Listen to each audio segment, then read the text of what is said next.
I have no objections. Natsui and I acknowledge it. Ugh. I can't believe it, and I don't want to. But this is the truth, isn't it? Natsui, choose your words more carefully. She's this family's most honored guest. I also acknowledge it. Can't argue back. Yes, I acknowledge it. I have absolutely no complaints. I can't believe you actually... You have my honest respect. Me too. Incredible. I genuinely respect you. So I have to acknowledge it. I acknowledge it too. I still can't believe it. Still, what can I do? You've proven devils. It's your victory. Wait, did she gather all the adults? The devil's proof was a convenient excuse you liked using to handle unprovable matters, but now it's become your mortal enemy, has it not? Don't torture me, mighty witch.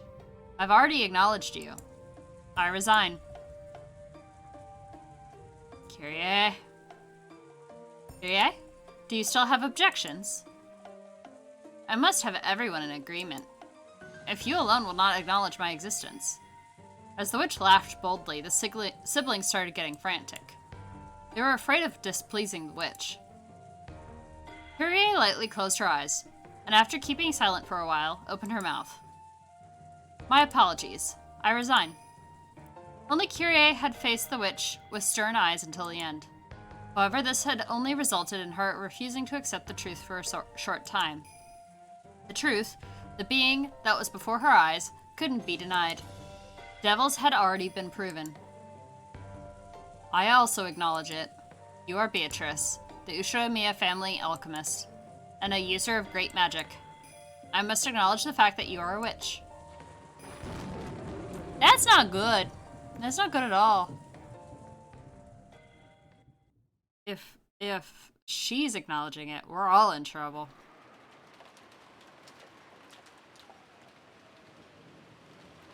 Oh boy.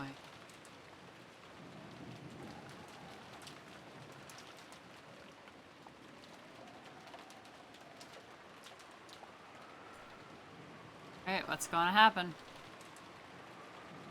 I feel like all the adults are about to get murdered because the kids went off to their rooms.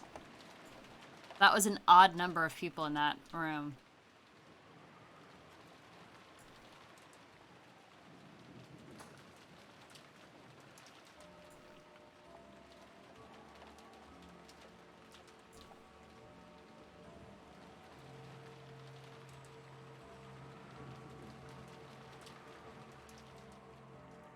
It's beginning again.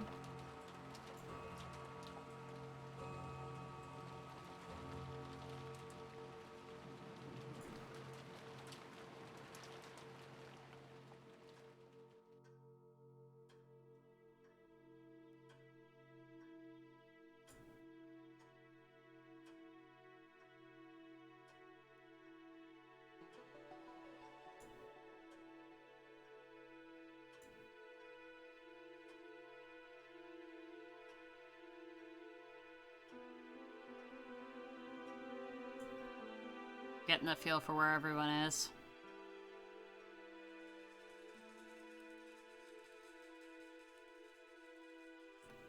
Knows how Cannon was by himself.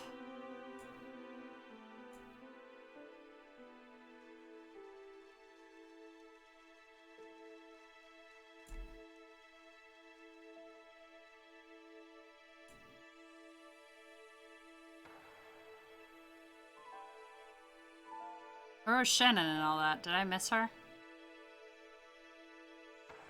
I might have missed her. Or there might not have been a Shannon.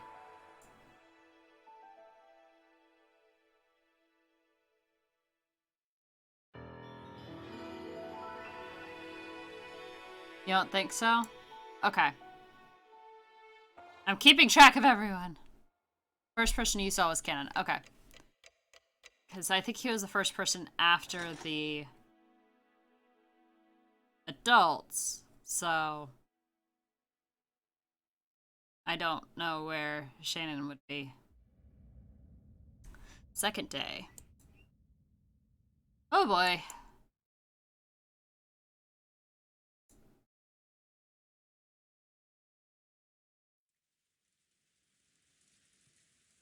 What is that sound that always fills my ears? Is it the sound of the rain, the sound of a waterfall, or could it be radio static? If not, I want it to be the sound of blood flowing through my body. I want it to be the sound of the blood circulating through me, telling me that I am still alive. That's creepy. Is it morning? The light entering through a crack in the curtain was faint, but it at least told him that dawn had broken. Kenzo, still in the position he'd been when he woke up, still sitting in a chair, looking up at the ceiling, felt the blood slowly travel throughout his body.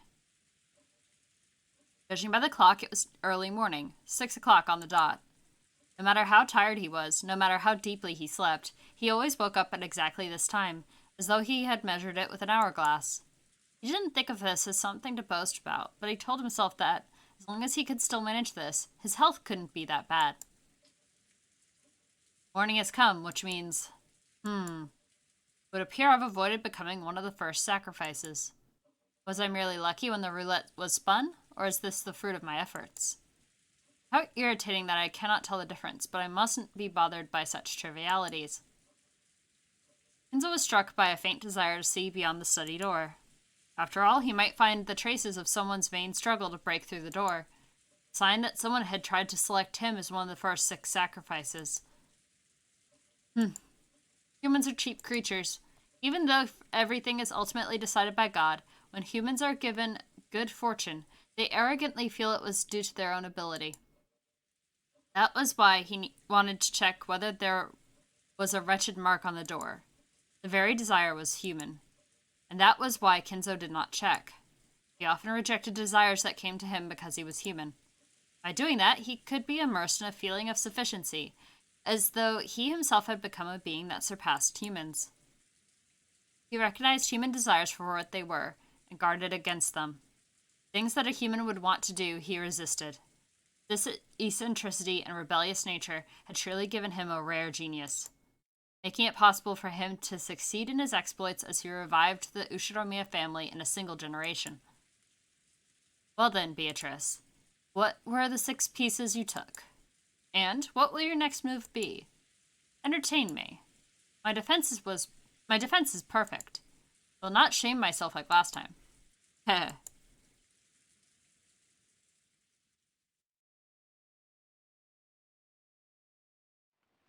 Servants woke early.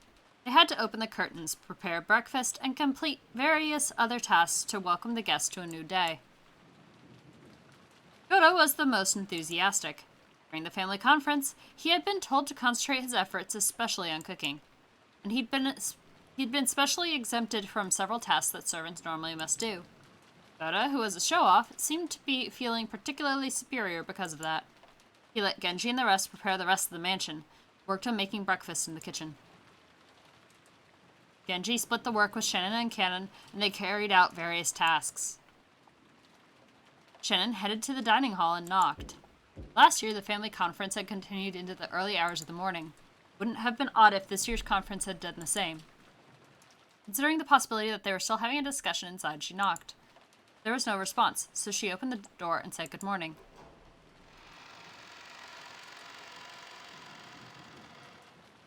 Good morning. Is anyone there? The room was cold, and the conference seemed to have ended a long time before. There was a tea set on the table from which they had probably been drinking, arranged in a way that would make it easy to clean up. Cleaning up the tea was a servant's job. If the family members were extra generous and cleaned it up themselves, the servants would lose face. So it was a truly pleasant act of kindness for the family to do only this much. As she approached the table to clean it, she noticed something like a memo that had been left near the utensils and cups. Since it was right next to the tea set, Shannon picked it up, naturally thinking it was a memo for the servant doing the cleaning. Written there was not a request, nor was it thanks for preparing the tea. There was just a single word. Shannon looked at it blankly and read it aloud. Chapel. Huh? Ah, that was what was in, the letter. The small sound kept repeating over and over. Normally that sound would have been too trivial to be worth caring about. If only I could stop hearing it soon. I could go back to sleep right away, she thought vaguely. No matter how much time passed, the sound did not end. It repeated over and over. Ah, shut up. Who is it? Banging on the door this whole time. As soon as she realized that, she woke up. Someone was knocking. Then she noticed it wasn't just a knock, but a voice as well. Rosa-sama, Rosa-sama. Good morning. Wait, I'm coming now. It had been Genji's voice. Looking at the clock, it wasn't even 7 yet. It was clearly too early to wake the guests.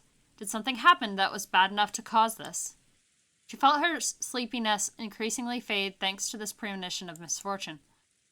Though Genji was a servant, Rosa had known him since her childhood days, so even though she was slightly defenseless in her pajamas, she opened the door a crack and answered. Good morning. I apologize for waking you this early. Did something happen? Yes. Actually, at the chapel. Genji whispered something into Rosa's ear. For a second, it seemed Rosa couldn't understand what she'd been told. After hearing it repeated several times, she realized that apparently something strange had happened. Rosa closed her door for a second, changing her clothes quickly, and followed Genji towards the mansion. Boy. The chapel requires some explanation. It wasn't in the mansion, but in a grove behind it, a short walk's distance away. It had been built at the same time as the mansion, so though its walls had been repaired many times, making it look new from the outside, it was a very old building.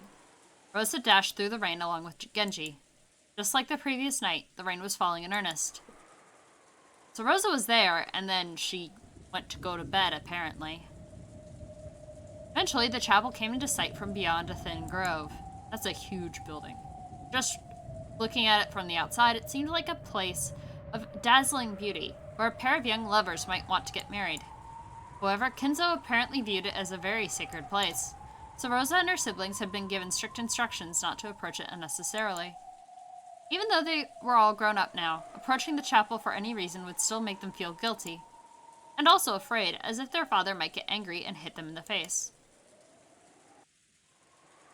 The servants' silhouettes could be seen in front of the chapel's entrance. Goda, Shannon, and Cannon.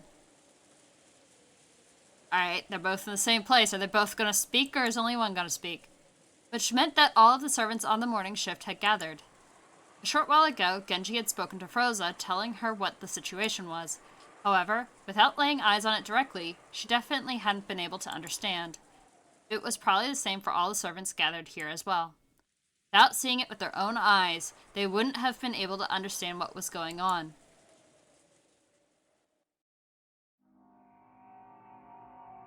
On the door at the entrance to the chapel was something very large, drawn with a creepy, stringy paint that made one think of blood.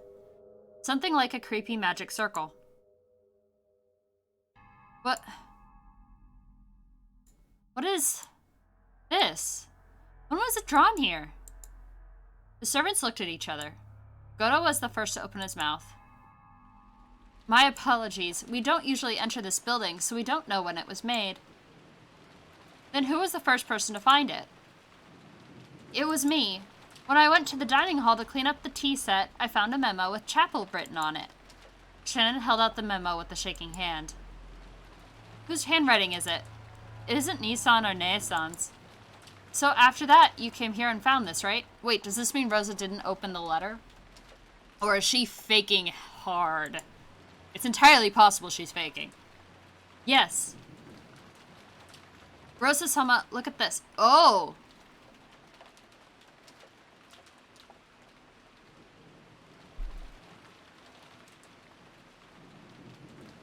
For the first time that I can confirm, we have Shannon and Cannon talking in the same scene in front of not only a family member, but Goda.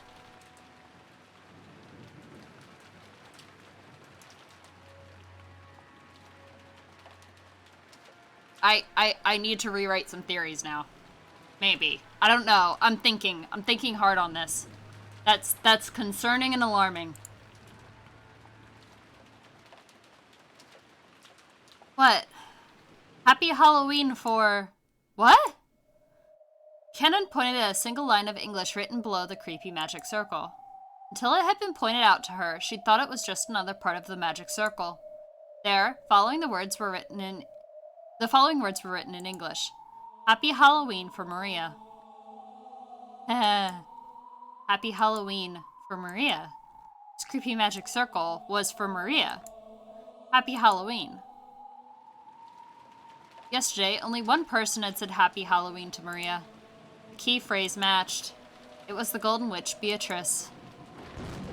Didn't Butler say Happy Halloween? What about Maria? She should be sleeping with her cousins, right? Did you check? My apologies. We just now realized that Maria Sama's name was written here. We still have not checked. Quickly. What are you doing? I'll go check on Maria and come back. Tell Cross Nissan and the rest too. After that, follow their instructions. After saying that much, Rosa finally noticed that something was odd. Her own rank in this family conference was the lowest of the four siblings. Why had she been the only one called during an abnormal situation like this, when the other siblings hadn't? Even if Maria's name had popped up. Could it be, What? Yes, we tried to contact Cross-sama, but we couldn't find him. And Madame was not in her room. Judging by the condition of the sheets, she might not have returned to her bed at all last night. Rosa felt something creepy crawling slowly up her back. Did you check inside the chapel? No, not yet. We tried, but... Actually, the lock on the chapel is special, so the master key will not work. There's a single key that can open it, but that key is missing from the key box.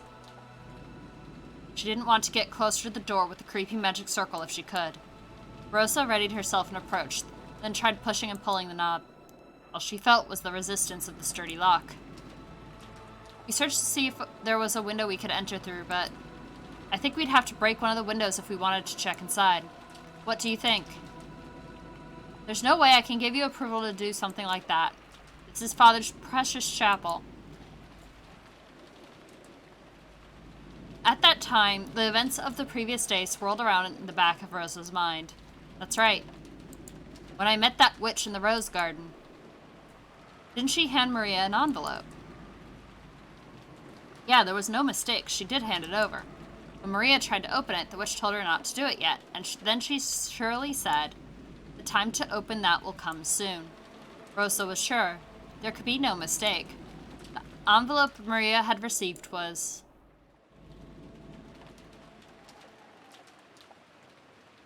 Oh, it's gonna be the key.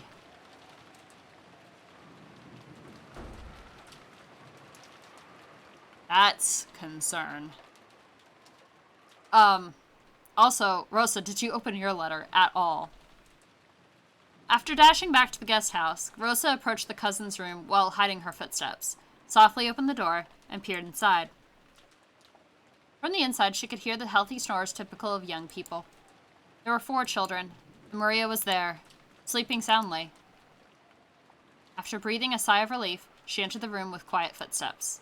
She was after Maria's handbag, which was resting on the sofa. Maria always liked carrying her treasures around with her. She was probably emulating how her mother always carried her makeup with her.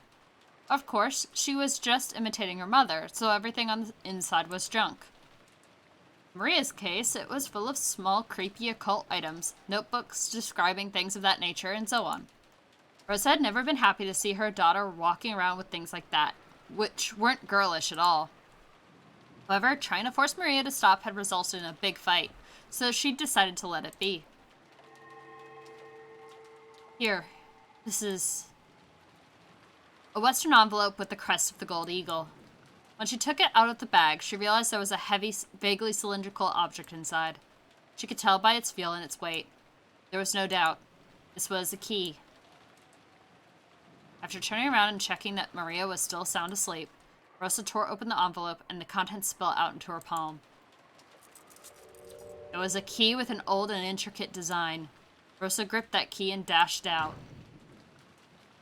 Battler seemed to have noticed that sound, but after grumbling and turning over to sleep, he started snoring again. There's a lot of circumstantial evidence on this one. Genji-san, could this key be the key to the chapel? Where did you... Yes, this is the key to the chapel. Rosa approached the creepy magic circle once again and put the key in the keyhole. There was a strong resistance. After it resisted for a short while, it stopped resisting with a clunk. Then, squeaking with a noise that hurt one's ears, it slowly began to open.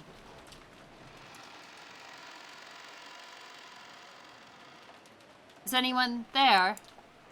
Her voice reverberated throughout the massive room. Of course, there was no answer. The chapel had a high ceiling, and the air was cold. And even on this rainy, unsettling day, it felt sacred for some reason. Servants timidly followed after Rosa.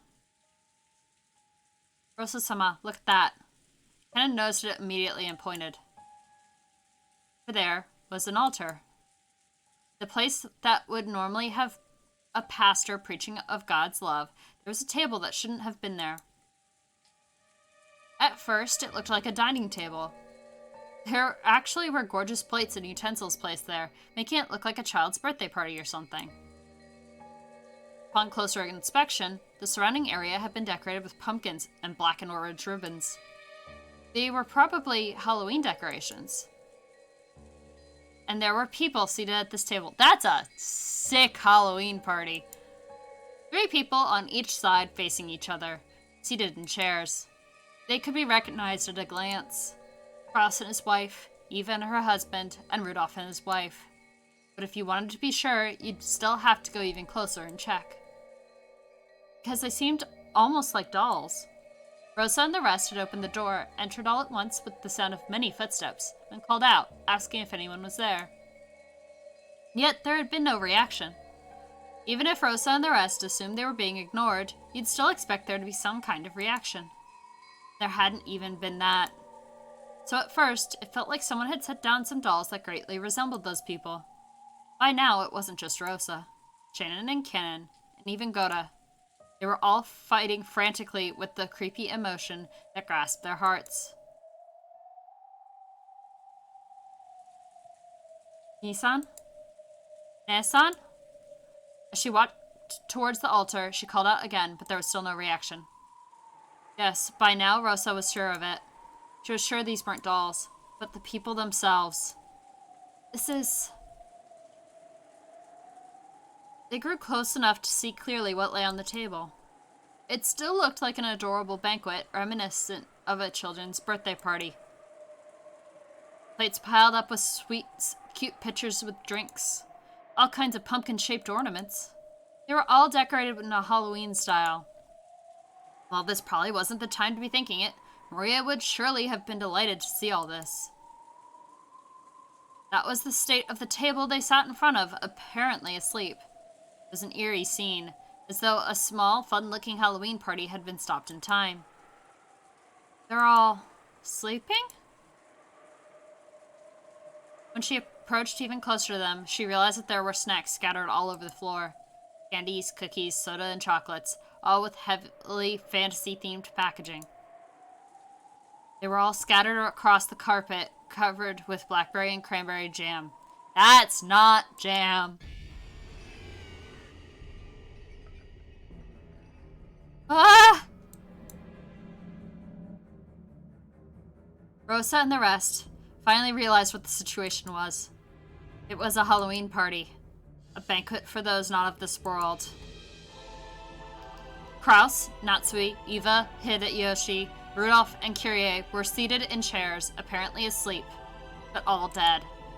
How could you tell that they were dead and not simply sleeping?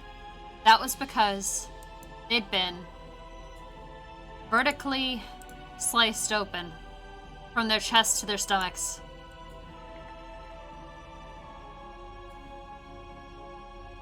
Kraus-sama! Eee! How cruel. 6 of them had sat down at a Halloween party before having their stomachs split open, killing them. Then the jam covering the floor must be what overflowed from their stomachs once they'd stuffed themselves completely, right? No.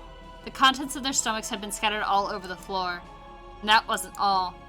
Out of their stomachs It was almost as though they'd poured out, as though snacks had overflowed from there. Candies and cookies, soda and chocolates had poured out, stained with blood, and scattered across the floor. What could have happened to cause this? Almost as though their stomachs were stuffed full to bursting with sweets. Well, that's what happens when you drink Coke and eat Mentos. And it all poured out when their stomachs split open. At least the candy looks good. Yes, it does indeed look good. Rosa remembered a certain shocking meal, a turkey that had been served at her own birthday. When it had been cut open with a knife, out flowed one of her favorite foods. But since she hadn't been told what was inside, that deep red ketchup omelet rice poured out like bloody maggots. Ugh. Pulsing, dripping, slimy, pulpy, squelching. Ew. I would honestly go outside and empty my own stomach. The trauma of her youth was revived. Rosa felt a monster raging inside her stomach as the acid started to rise. Unable to hold back, she threw it all up on the floor. Yet, I don't blame you. Her empty stomach had nothing but stomach acid. The scene in front of her was no fun Halloween party now. The three couples were enshrined right there, their stomachs vertically wrenched open. Wrenched open with a gilliba. So many snacks had been stuffed in there. Pulpy, squishy. Blood and guts and sweets were overflowing onto the floor. Blood-stained, sticky, sloppy, pulpy, sweet snacks that made your fingers stick together. I'm glad that we didn't stream this last week when I was having stomach issues. Aha! Sweet snacks that made your fingers stick together. Gummy, but stained with entrails. Sloppy, this is a lot. Pulpy, what was that I stepped on just now? That didn't feel like a candy or a cookie or a soda or a chocolate. Ugh, I'm scared. What did I step on? I can't even look at the bottom of my foot. Ah, yeah! What a gruesome Halloween party. From far away, it had looked truly beautiful, fantastical, and fun. But from up close, it was horrible, disgusting, and yet somehow still beautiful. Ah! Rosa's wild thoughts tried as best they could to escape her throat with a loud voice that was neither a scream nor a roar. Prasama. This is horrible. Just horrible. Call an ambulance. Call the police. That's right, the police. Police. If a word so tied to reality hadn't come out of Gota's mouth, Rosa and the rest would probably have found themselves unable to escape that nightmarish party even now. But it wasn't because they thought the police might be able to do something. They didn't keep yelling at the police. It felt as though another seat might be set up at this demon's party and given to them. Their own chests felt like they were expanding unpleasantly from the inside, rumbling, churning, and it was surely because candy was about to overflow from their stomachs. Rosa, once again tortured by a desire to vomit, threw her stomach acid up on the floor. Then she searched to see if there was any candy in it. Ugh. Anyway, Rosa coughed violently again, forcefully spitting out the stomach acid that had been burning her throat. She realized that by now her whole body had been covered in a filthy sweat. Genji-san, Shannon-chan, please contact father and ask for instructions. Gota-san, go with Ken and Kun and call the police. She even addressed all of them.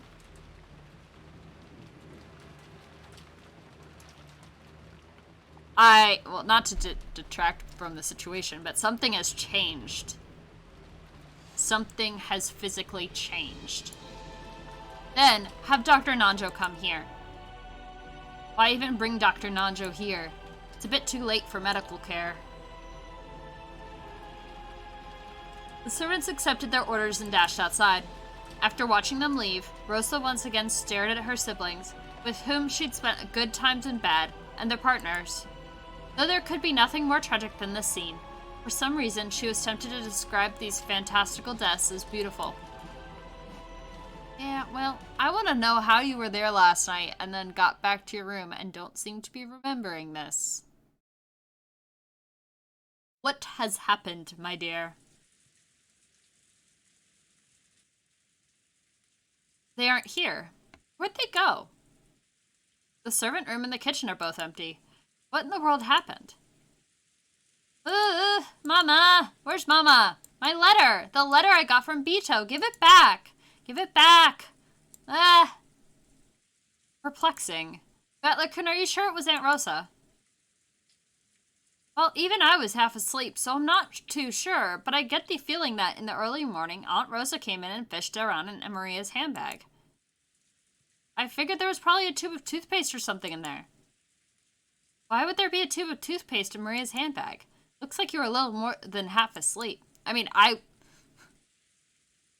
if there's actually an evil witch inside Rosa, I would believe it. If we are going the magic angle, I could believe that Rosa's starting to split, so to speak. And is both alive and not alive, because if she's now seeing quote-unquote servants, if she's interacting with them, then she'd be able to see and interact with Shannon and Canon at the same time, which means we need to see if anyone else can. The fact that Goda was there was part of why I'm like, wait, what? Because that Goda has been the one servant who is sort of the grounded outsider of their group. Like, his view is usually the sane one. So if he saw both Canon and Shannon, then there's a problem. Or he's been, quote-unquote, inducted. I don't know how that works. We need more information. Give me a sec.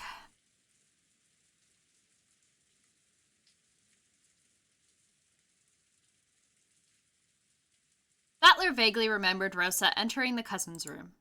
Also, when Maria woke up before the rest of them, she'd started rampaging around, saying that someone had opened the envelope she'd been keeping safe. Putting two and two together, they figured that Rosa had probably come and opened the envelope. A letter from the Golden Witch. I wonder what was inside. I don't know. The envelope was for grandfather's personal use, and it had the Ushinomiya family crest on it. Whatever was inside, it must have had some connection to the family conference. She hadn't let anyone touch it, but yesterday Maria had shown the envelope off to Battler and the rest a whole lot. So they remembered it well. Ugh! Mama, give it back! Mama, give it back! Ugh! Ah!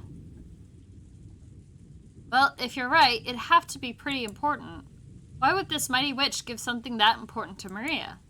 I don't get it. Every once in a while, the refreshing morning atmosphere was completely wiped out by the sound of thunder. It was only natural. Since the moment they'd woken up, they hadn't met anyone else. Felt like only they were left, as if the mansion had become an empty husk. Hey, anyone there? Answer me! Jessica called out into the hallway, and eventually an answer came back. It came from the entrance hall. I can hear you. Has something happened? It's Dr. Nanjo. Thank goodness. Looks like everyone but us hasn't disappeared from this island after all. Dr. Nanjo, good morning. Sorry, but do you know where our parents went? Dear me. I only just woke up and came here, you see. I have no way of knowing for sure, but let's see. It's only natural. Nanjo was a guest just like the rest of them. He'd come just now to pass the time in the parlor until breakfast. Dr. Nanjo, Mama took it. Mama took my letter. Give it back, give it back. Maria buried her face in Nanjo's plump stomach, sobbing and crying. Nanjo could do nothing but be bewildered by this ruckus so early in the morning. Ah, someone's running this way. Jessica, someone's coming. From down the hall, they could sense people running hurriedly. They saw Goda and Kanon coming towards them. Normally, it would be disgraceful for a servant to run inside the mansion. Yet, Battler and the rest didn't even think to question that now. Maria's sobbing had become so unmanageable, they wanted to ask anyone, where Rosa was.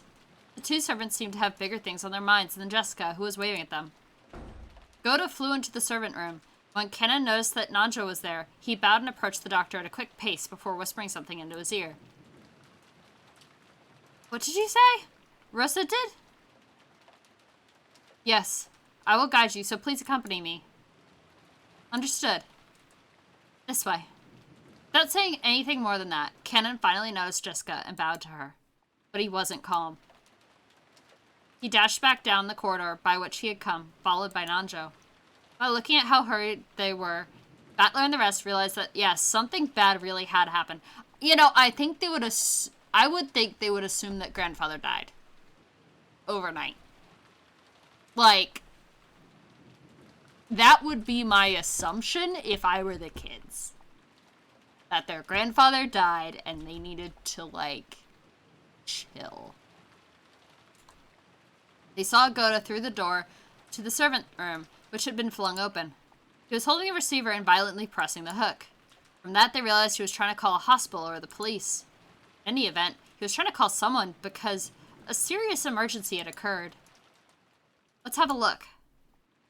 Yeah. Mama, give it back! Give it back! Oh, good Lord, Maria. It's an invitation to the Golden Land. They didn't know what, but something was happening. Battler and the rest chased after Kenan and Nanjo.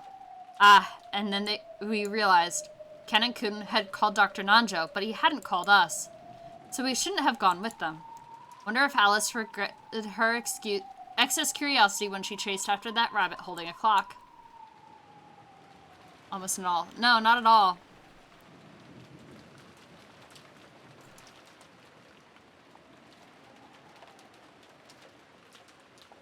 No, you mustn't go in. You mustn't look. Jessica-chan? No. Eek! No! Yeah, okay, here comes everyone else seeing. Mother, father, what happened? What the hell is this? It goes way beyond bad taste. Isn't taking someone's life bad enough? What the hell is this? Going to all the trouble after they died of sitting them on chairs, slicing their stomachs and pulling their entrails out? Okay, listen, you don't have to say it aloud, dude. You went to all the trouble of stuffing their stomachs full of sweets?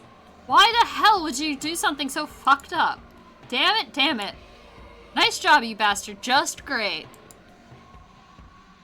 Battler deducing fashion points. Clearly. It would be best if everyone went outside. They certainly wouldn't want you all to see them like this. Nanjo told the children to go outside, but no one listened. Rosa-san, please tell them. If they keep looking at something like this, it will do nothing but harm. Rosa regretted her own carelessness. She should have realized that the children would eventually come here. She should have quickly locked up instead of standing around stunned. So the children had come here. They had seen it. Surely, at this very moment, they were having a sight burned into their eyes. That was far more grotesque than the shocking meal Rosa had witnessed in her youth. While she hugged Maria, who seemed to be too shocked to show any emotion at this gruesome state, Rosa cried for them and their parents. The four groaning and crying voices, their sadness, continued to echo in a place that should have known God's love. You piece of crap. Again? Another one of these murders? And this time you made it all elaborate, killing them like it's a total joke? Ha! I was rather hoping you'd thank me, not cry out of grief. Thank you? Did you say I should thank you, you old bitch?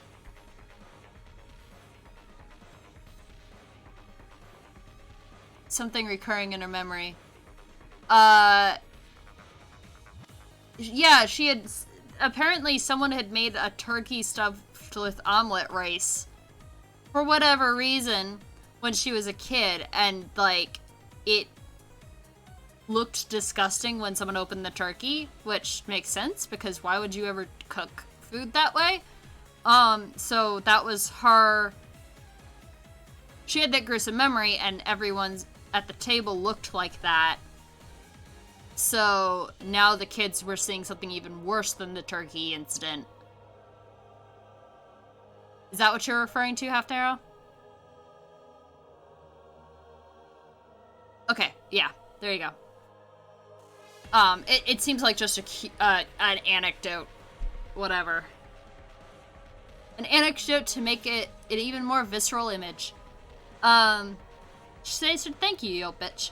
Damn it, if there's something wrong with your ears, I'll cut them both off so you can hear better. Why should I have to see that insane way of killing and say, oh, thank you so much, Beatrice-sama. I'll beat your brains out. That's a face. In the last game, you lamented the fact that you couldn't see your parents' faces after they died, yes? So this time, I left them. Didn't touch them. Take a good look, for without a doubt, your father and the rest have been killed.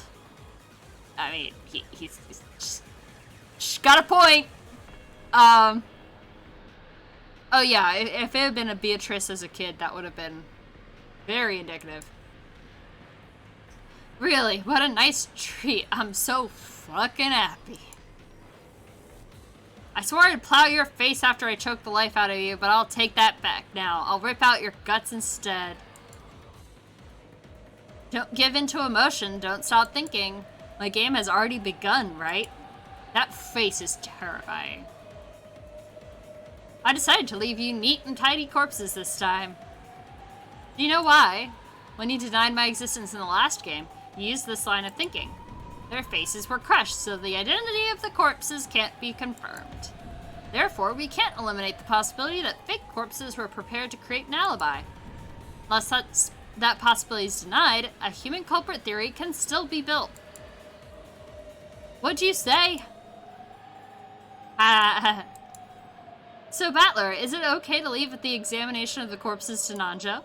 Isn't it traditional in mystery novels for the doctor who performs such examinations to be an accomplice? Then don't leave the examination to him, do it yourself. Make completely sure that, without a doubt, the 6 corpses are really the people they're supposed to be, that they really, really are dead, not just pretending. If you wish to confirm that your father and mother have been killed by having their stomachs cut open and their entrails pulled out, you'd better stick your hand inside their stomachs and feel around. That's disgusting.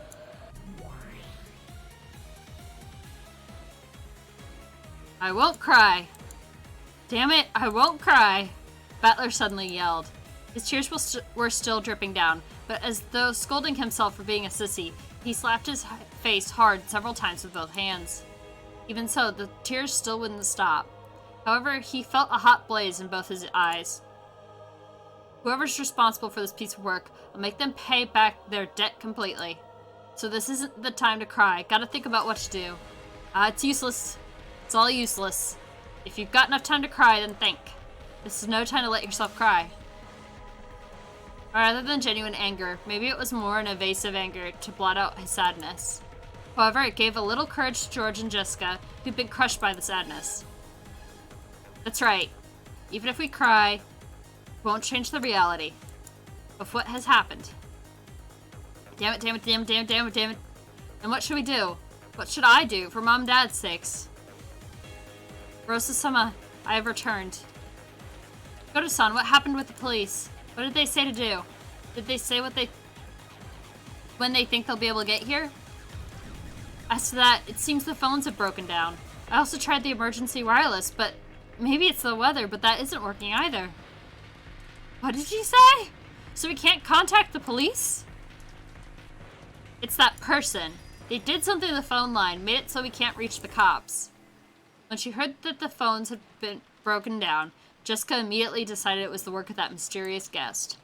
Her eyes were bright red after so much crying, and they began to grow even redder with rage. God, there's no need to talk about it, right? I understand everything. That's right, I get it. Who killed Dad and Mom? Obviously her. It's gotta be that witch or whatever who came yesterday. I'll grab her by the collar. Damn it, damn it, damn it. Jessica-chan, wait. Goto-san can go. Yes, ma'am. Milady, wait. Covering her uncontrollable sadness with anger, Jessica ran outside, torn apart by emotion. Thinking about it hastily, maybe the mystery guest who'd arrived yesterday, Beatrice, was suspicious. However, in that instant, there was absolutely no proof that she was the culprit. At this moment, she was just another guest. No more, no less. So Rosa, making an adult decision, was forced to stop Jessica in her rash rampage. Goda and Kenan picked up on this immediately and chased after her. But the guest that no one invited, Beatrice, be the culprit. I understand how Jessica feels. I wish I could think that too. It doesn't matter who, I want someone to be the culprit so I can bash them right in the face. But before that, we need a clear understanding of what's going on. Who is this Beatrice? I haven't even seen her face. Hehe. If you're looking for her face, it decorates the big portrait in the mansion. I can talk. You still don't remember after looking at it for so long? Hey. Come on, Maria. What's so funny in a situation like this? Beatrice is a witch. And the ceremony to open the door to the Golden Land has finally begun. Those 6 people are sacrifices. Heh. Come, let's begin the witches' banquet. Tonight is Halloween, so now the witches will gather to celebrate. Heh. Maria, don't I always tell you not to laugh with that creepy voice? The crisp sound of Rosa slapping Maria's cheek echoed throughout the high-ceilinged chapel. Yep. Ever since it started raining yesterday, no, ever since the island was swallowed by the typhoon, I felt as though something was wrong. It was bright and sunny when I arrived on Rokujima, but since I got up early and was sleepy, I took a nap. When I woke up, it had already started raining. And ever since that time, suddenly a mysterious visitor calling herself the Golden Witch, Beatrice, arrived. I felt like I was sinking bit by bit into a bizarre world. What the heck happened while I was napping? Am I supposed to believe this island was sealed off inside a different world where common sense doesn't apply? Who is this person called Beatrice? Is some unknown person trying to involve themselves with the inheritance problem, just like our parents were freaking out about at dinner last night? Or is the culprit this witch from the Legend of the Gold, just like Maria said? Even if we set Jessica's temper aside, given the circumstances, it's probably safe to say that the visitor person is the most suspicious. But we mustn't make up our minds based on that alone. It's useless, all useless. I smacked my face with both hands again, cooling off my brains before they overloaded. Even though it might have been a wasted effort. This is one of Grandfather's envelopes. On a tray piled up with the sweets that decorated the table, Georgiana Key found a Western envelope that had the Ushiramiya family crest done on it in gold leaf. And it was unopened. Which means it's probably meant for us, right? But with something Dad and the others read, it should be open. Seems your reasoning is correct. It's written right here. Someone wrote to those who remain. Is that a letter the culprit left? What's inside? Anaki, let's open it. After nodding silently, George and Anaki broke the seal. A folded letter came out. I'll read it. Welcome to Rokujima, members of the Ushiramiya family. I am Beatrice, the alchemist for this family employed by Kinzo-sama himself. That letter really was a joke. This Beatrice, who called herself the family alchemist, had announced that she was collecting the gold she'd lent Grandfather, along with the interest. And that interest was everything Grandfather had created. Since this tragedy was right before our eyes, as this paragraph was being read aloud, it clearly wasn't referring to just the wealth that Grandfather had built up. It was literal. Everything that Grandfather had created. In other words, all of Grandfather's descendants were included in the interest. You bastard. What a screwed up contract. Lives as interest for gold, you say? That's almost like a contract with the devil, isn't it? You think that makes you look more like a witch? Don't make me laugh. Special clause. However, if someone is able to discover the hidden gold of this contract, Beatrice must abandon these rights for all time. Kinzo-sama has already publicly displayed the location of the hidden gold within the epitaph under my portrait. In other words, it's something like this. These murders represent her collecting interest. Then she's telling us to try to find the gold she gave Grandfather if we want her to stop. And she's also saying that the secret pointing to the gold is hidden in the portrait epitaph. So basically, this is a letter of challenge from the witch. She's telling us to try and solve the code that points to the hidden gold if we can. And if we can't, she'll just keep collecting the interest as planned. Sec.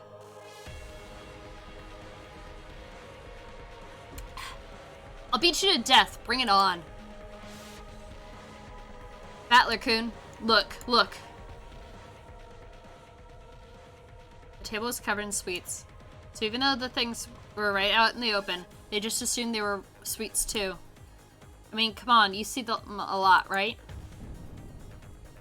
You know, those boxes of chocolate shaped like gold ingots. This is no box of candy. It's the real thing. This is a real gold bar. It's inscribed with the crest of the one-winged eagle. I heard Mother talk about this earlier. This is a gold bar from Grandfather's Legend of the Gold. Gold ingots weighing a full 10 kilograms, a whole 3 of them, were piled up in the very center of the table. It was where a cake would be placed if it were a birthday party. In other words, this was without a doubt the birthday cake of the party known as the family conference. If these are really 4 9s quality ingots, it's worth about 60 million yen. Dumbass. That's too cheap. Parents have been killed and all you've got is this pile of just 60 million yen in gold. Don't take us for fools, damn it. Hey. So it has begun, Beatrice. It's not like anyone can solve this riddle anyway. So Beto will definitely win. Quickly, open the door to the Golden Land and take me with you. Heh. Beatrice, Maria's creepy as hell. I have this sneaking suspicion the gold's gonna turn out to be under the church. That's the only place I can think of right now. Milady, please calm yourself. We still don't know who the culprit is, and Beatrice Sama is an important and honored guest of the Masters. So what? If we grab her by the collar, she'll definitely confess. If I can just look her in the eye, I'll know. I'll see through her. A witch? Beatrice? Yeah, right. I'll expose her. Jessica never stopped moving. Goda and Kenna chased after her, doing their best to convince her to stop, but Jessica never lent them an ear. Eventually, the witch's VIP room came into view. This VIP room was always sealed and never used. No matter what kind of guest came, Kinsa wouldn't let them in there. And yet, the servants were always made to clean this room so that it could be used at any time. So the servants had started calling this room the witch's VIP room, after their second shapeless master. Jessica knew about this too, and she couldn't forgive the arrogance of the one who called herself a witch by staying in that room. The Golden Witch was just a fairy tale. Come on, a witch?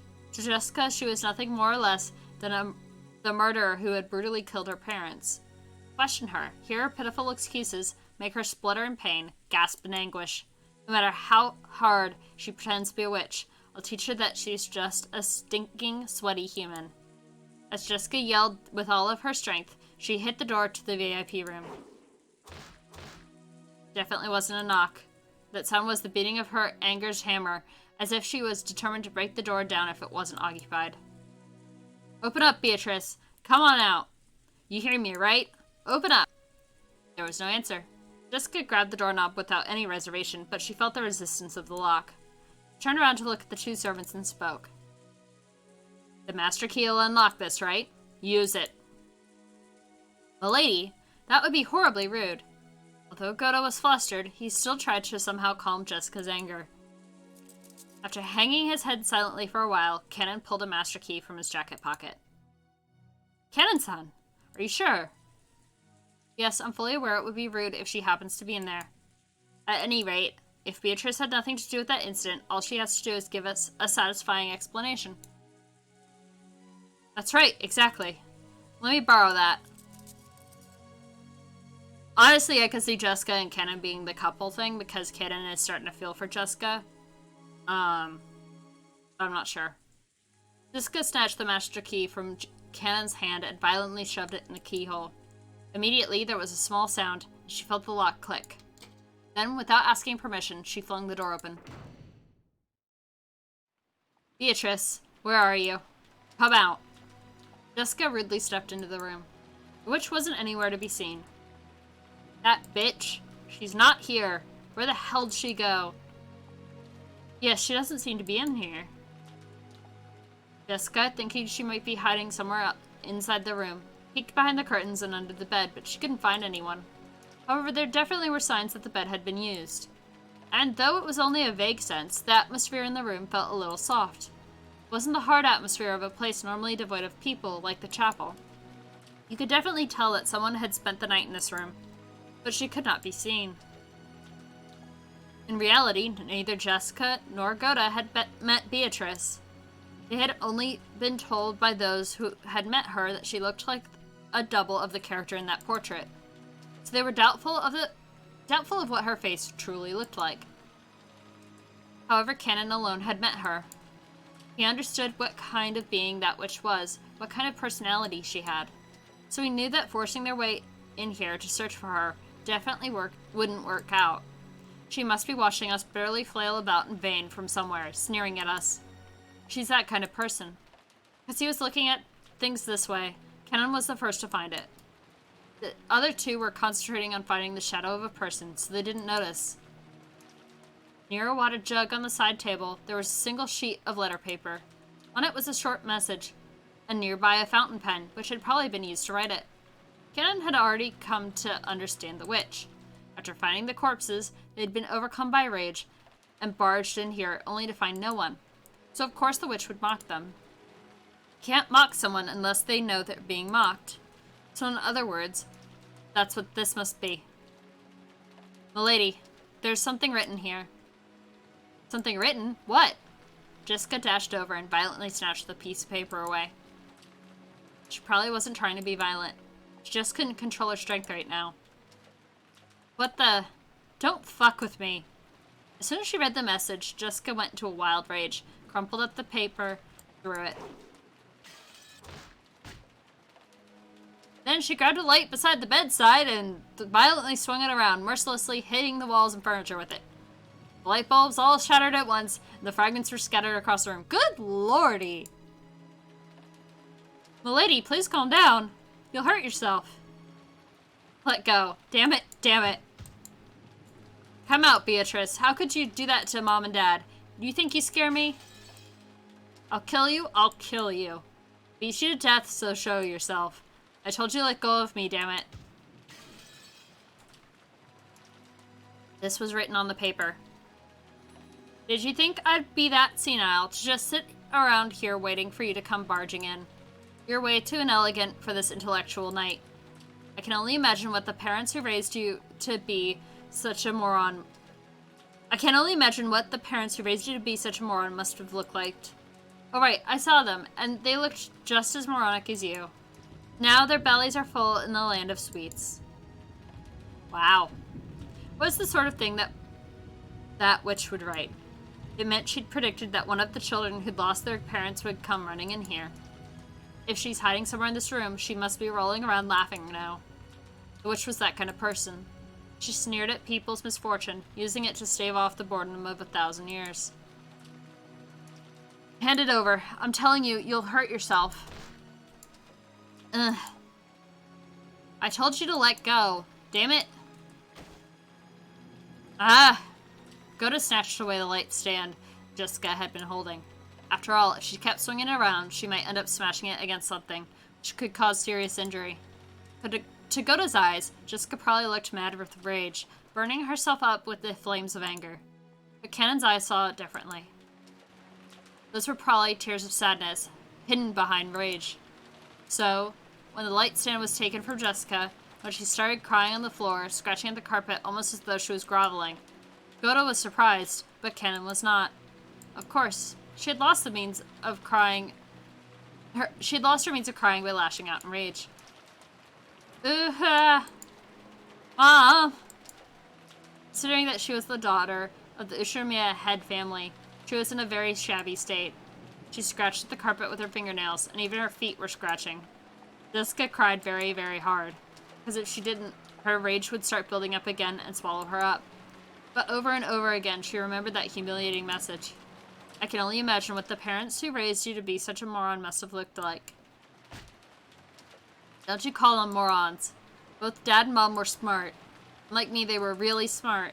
Don't you call them morons. Take it back. Take it back. Alright, I saw them. They look just as moronic as you. Now their bellies are full in the land of sweets. Ah, damn it. I'll kill her, I'll slice open her stomach and see how she likes it. Ah.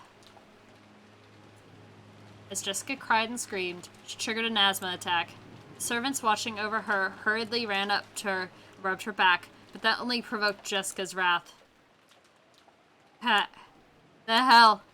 If you've got the time to do that, search for that bastard. Find them and bring him here. If you won't go, I will. And I'll kill him with my own hands, so I'll slice open her stomach. Hack, hack, hack. Don't touch me. Damn it, damn it. Jessica got up unsteadily, and as her asthma continued, she went out into the hallway. Milady, your medicine, quickly. I'll call Dr. Nanjo. Goda-san, would you leave this to me? Kennen had noticed. Goda, who was vastly separate from her in age, probably couldn't sense the tears in Jessica's heart. Kennen, who had noticed, had to be the one to support her. Kennen-san, are you sure? I believe Milady needs some time to cry right now, considering that she just saw her parents killed like that. You're right. Goda also understood, and he knew that Jessica and Kennen had shared a vague relationship with each other, so he understood everything and left it to Kennen. Very well. I'll go back to Rosa-sama. Please take care of Milady. Yes. Leave it to me. Kennen's voice was frail, but he nodded firmly. After looking at his eyes, Goda nodded firmly as well.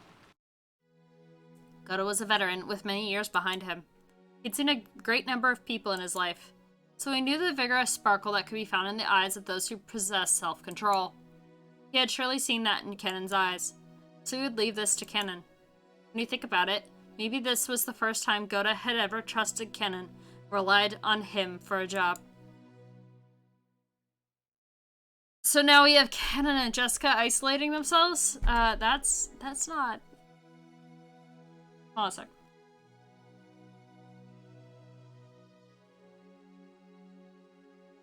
Jessica, still suffering from her asthma, seemed to be heading towards her room, though she kept leaning against the wall. Kennen followed her wordlessly. If she had asked for a hand, he would have leapt forward and supported her. But until Jessica did that, he chose to hide himself, watching over her from a distance where he could come to her rescue at any time. When people feel their hearts are about to explode from sadness and want to have someone by their sides, you can bet 10 billion of them would want to turn around and find someone in the place Kennen now stood, as he watched over Jessica from behind.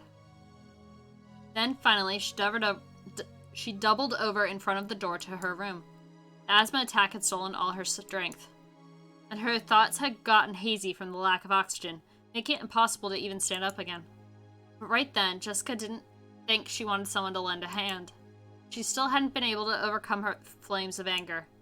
Even if someone had offered her a hand with good intentions, Jessica would have wanted to tear it off right then. She knew how unfair that would be, so she definitely wouldn't ask for help until she overcame the fiery anger burning inside. Jessica had probably lost the willpower to even call for help, but Kennen heard it. He definitely heard it.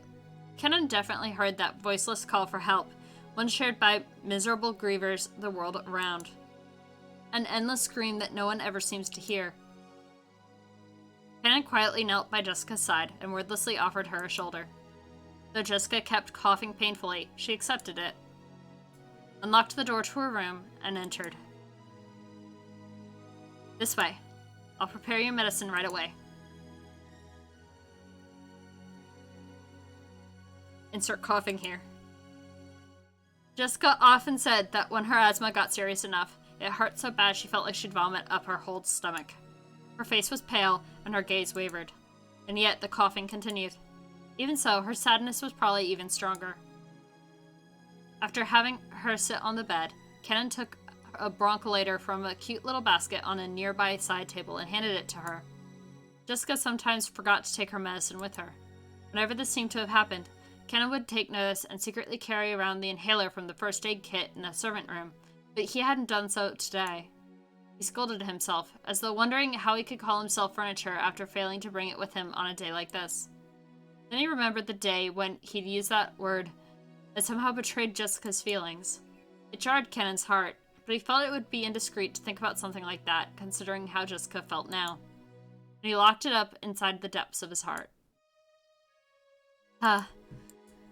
When she inhaled her medicine, Jessica's wild breathing calmed down bit by bit, and she was finally able to regain her composure. But she'd lost too much strength and willpower to get up from the bed.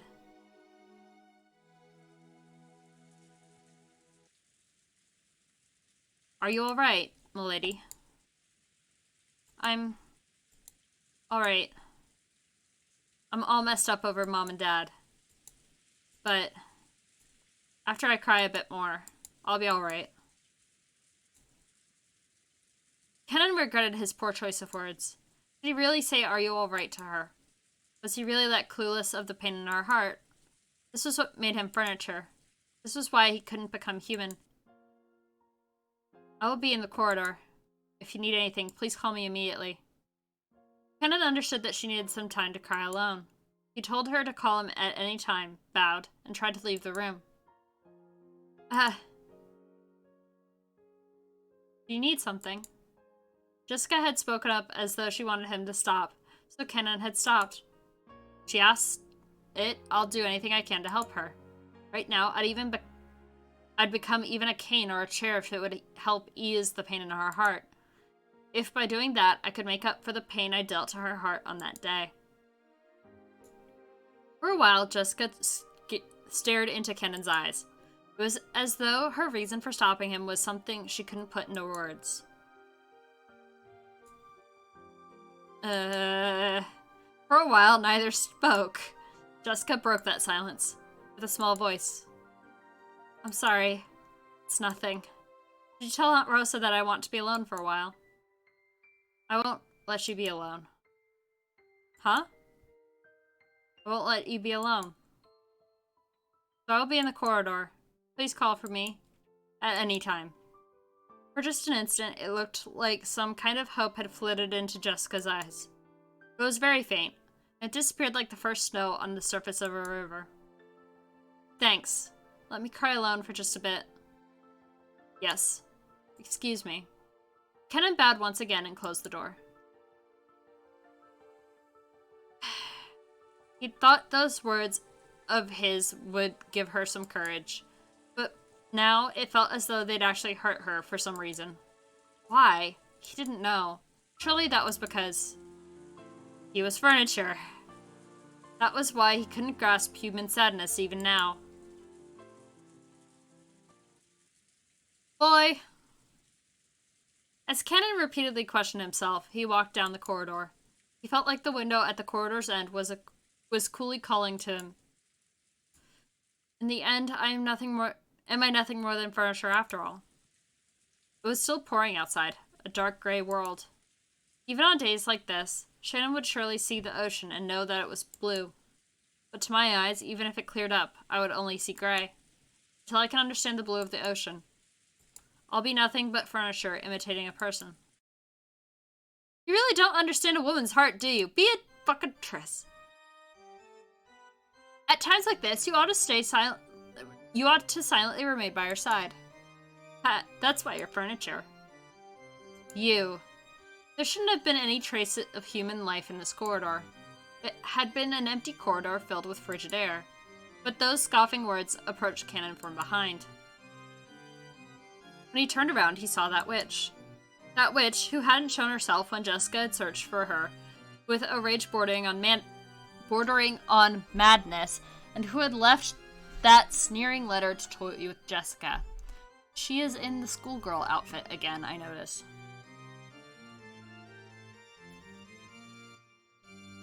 There are 3 ways to hurt a woman.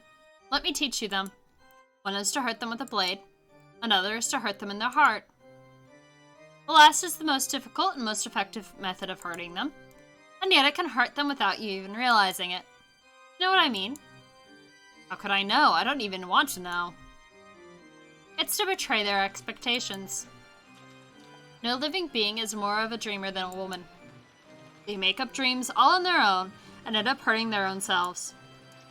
A distant man like you hurts women the most. You couldn't understand. You have no idea how deeply you've wounded Jessica. After all, you're furniture. Ha! I have no intention of playing along with your nonsense. Did you appear only to sneer at me? Don't be so full of yourself, furniture. You aren't worth sneering at. Ha!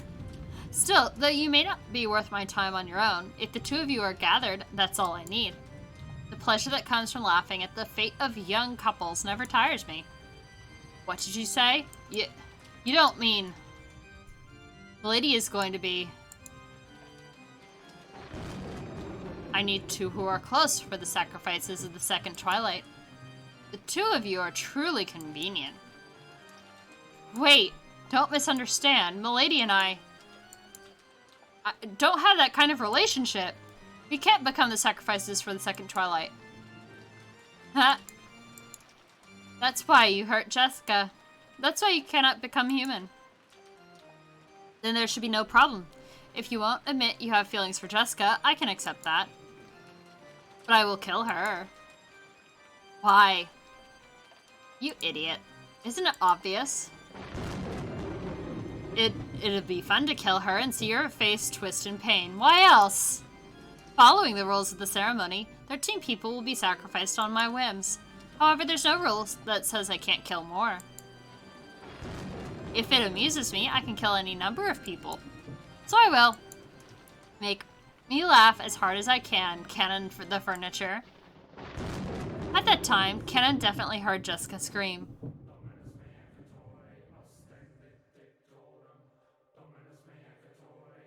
What the hell is this music?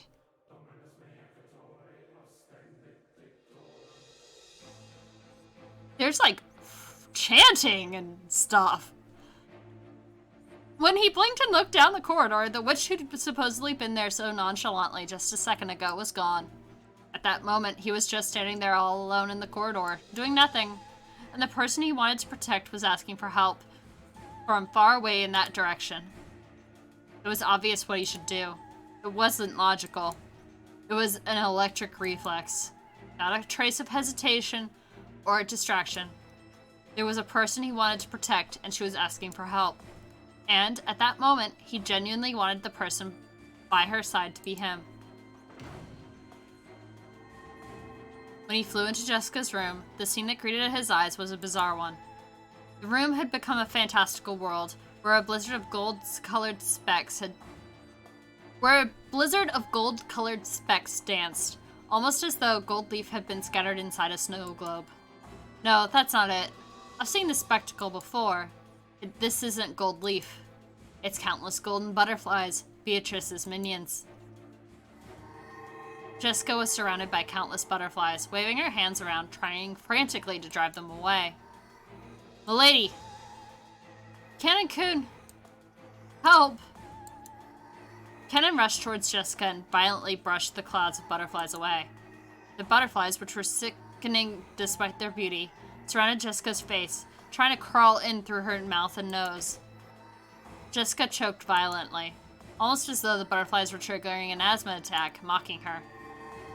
But when Cannon ran towards her, the butterflies stopped attacking and began to dance an elegant rondo around the pair. Cannon-kun. It's okay. While there's still life in me, I won't let anyone lay a finger on you. Come out, Beatrice. Are you happy now? As he stood guard in front of Jessica, who was using her inhaler and seemed to be in pain, Cannon yelled out into the empty air. When he did, the empty air did indeed laugh back, satisfied.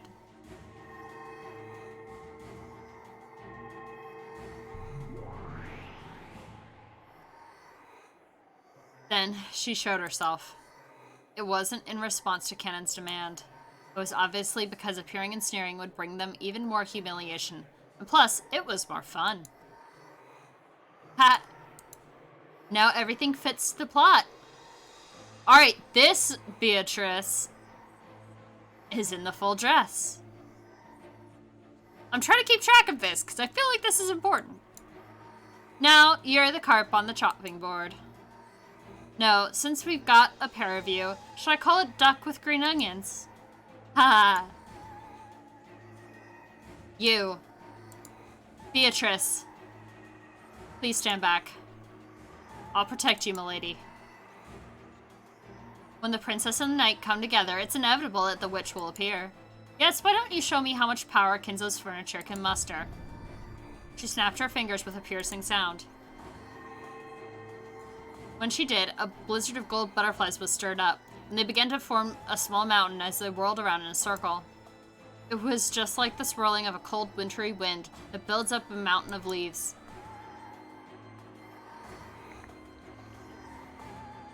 From that mound of gold, a hand sprouted, and it appeared, as though a resident of the world below was crawling up from beneath the ground. What is this? What the hell is this? Jessica couldn't comprehend what she was seeing right now, and her mouth kept flapping open and closed. It was the bite of wisdom, seen in those trying to understand something incomprehensible. It a goat. That thing crawling up was probably an attendant who served the witch. It appeared to be wearing a uniform suitable to one who served. But its face was wrong. It looked strange. It was covered with pitch-black hair, breathed rotten breath, and its eyes were filled with the same strange subterranean glow as lava. And, to symbolize its non-human status, it had 2 horns. Yeah, the outfit's great. And, it was the figure of a goat-faced attendant who served the witch. By now, Jessica had no idea what she should say. All this happening in front of her couldn't be explained with common sense, and she couldn't do anything except open and close her mouth. Jessica hadn't realized that this island had already been cut off from the rules of our world. But there were some things even she could understand. This goat attendant served the witch, and was after her life. And apparently the witch had already given it the order. She was looking at Kenan with an expectant gaze. She looked at him with an expectant, therefore challenging gaze, as though asking him how he intended to protect this maiden. Though the attendant had looked especially bestial while crawling to its feet, you could see in the way it carried itself that it possessed more than enough grace to be worthy of serving the Golden Witch. And you could tell it was overflowing with joy of furniture wanting to meet its master's expectations. Well then, why don't you show me? Let's see the power of Kinzo's furniture.